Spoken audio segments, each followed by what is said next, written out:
तीन भुवन में सार वीतराग विज्ञानता, शिव स्वरूप शिवकार, नमहु त्रयोग संहारिके। सबसे पहले मंगलाचरण आया है। इसमें वितरागता को नमस्कार किया गया है। यहाँ बताया है तीनों लोकों में सारभूत वितराग विज्ञानता है। ये मंगल स्वरूप है, सुख को देने वाली है। इसमें किसी व्यक्ति विशेष को नमस्कार नहीं किया गया है।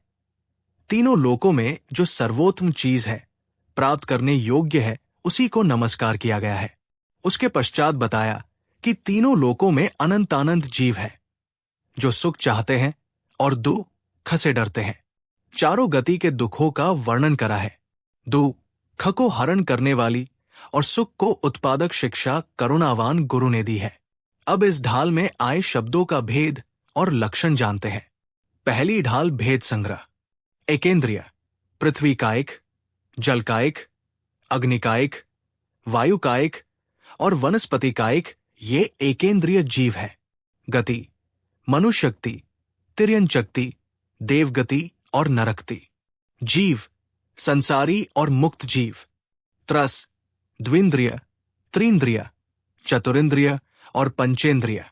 देव, भवनवासी, व्यंतर, ज्योतिषी और वैमानिक देव। पंचेंद्रिय, संगी और असंगी जीव पंचेंद्रिय है। योग, मन, वचन और काय योग अथवा द्रव्य और भाव योग। लोक, ऊर्ध्वलोक, मध्यलोक, अधोलोक। वनस्पति, साधारण और प्रत्येक वनस्पति। वैमानिक, कल्पोत्पन्न, कल्पातीत। संसारी, त्रस और स्थावर अथवा एकेंद्रिय, द्विंद्रिय, त्रिंद्रिय, चतुरिंद्रिय और पंचेंद्रिय जीव संसारी जीव है। पहली ढाल का लक्षण संग्रह। अकाम निर्जरा, सहन करने की अनिच्छा होने पर भी जीव रोग, क्षुधादि सहन करता है। तीव्र कर्मोद्य में युक्त न होकर जीव पुरुषार्थ द्वारा मंद कषायरूप परिणमित हो, वो अकाम निर्जरा है। अग्निकायिक, अग्नि ही जिसका शरीर होता है, ऐसा जीव अग्निकायिक जीव है। असंगी, शिक्षा और उपदेश ग्रहण करने की शक्ति रहित जीव को असंगी जीव कहते हैं। इंद्रिय, शरीर के चिन्ह को इंद्रिय कहते हैं। एकेंद्रिय, जिसे एक स्पर्शनेंद्रिय ही होती है, ऐसा जीव एकेंद्रिय है। गति नाम कर्म, जो कर्म जीव का आकार नारकी, तिर्यंच, मनुष्य, देव जैसा बनाता है। गति, जिसके उदय से जीव दूसरी पर्याय भव प्राप्त करता है, उसे गति कहते हैं।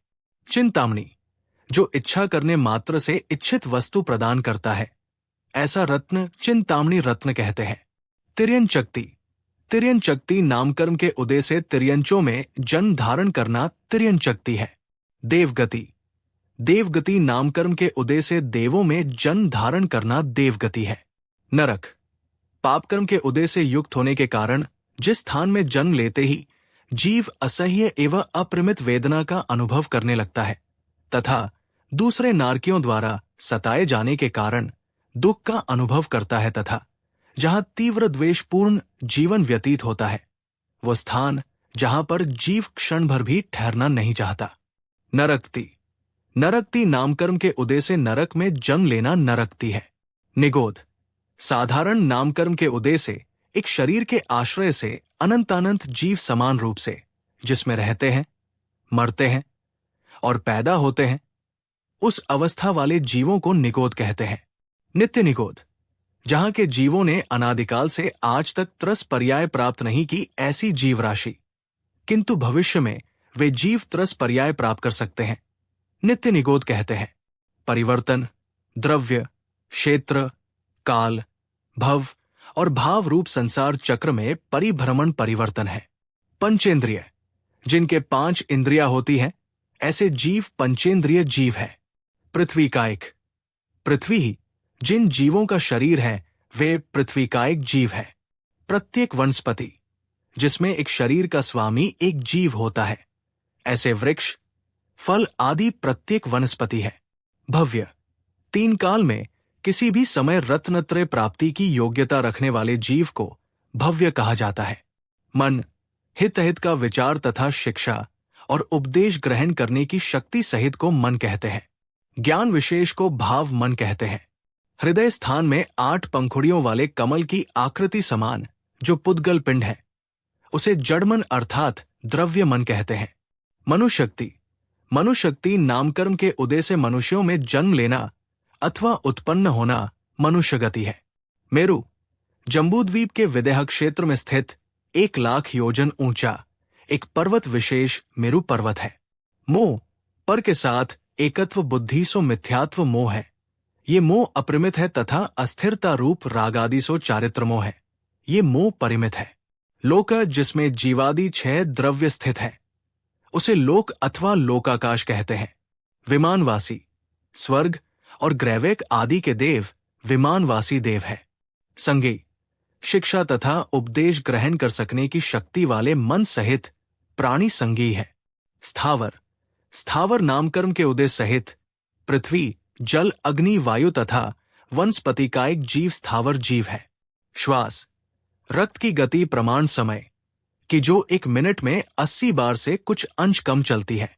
सागर, 2000 कोस गहरे तथा इतने ही चौड़े गोलाकार गड्ढे को कैंची से, जिसके 2 टुकड़े न हो सके, ऐसे तथा 1 से 7 दिन की उम्र के उत्तम भोग भूमि के मेढ़े के बालों से भर दिया जाए।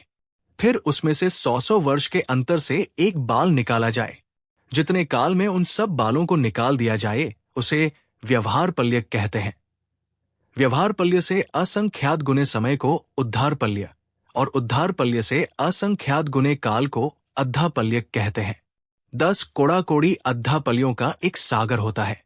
वितराग का लक्षण: जन्म, जरा, तृषा, क्षुधा, विस्मय, आरत, खेद, रोग, शोक, मद, मोह, भय, निद्रा, चिंता, स्वेद, राग, द्वेष, अरु मरण जुत, ये 18 दोष नाही होत जिस जीव के वितराग सो होए। इस प्रकार पंडित दौलतराम जी द्वारा रचित छेड़ाला पहली ढाल से भेद संग्रह और लक्षण संग्रह का वर्णन पूरा हुआ। जिन वाणी माता की जय।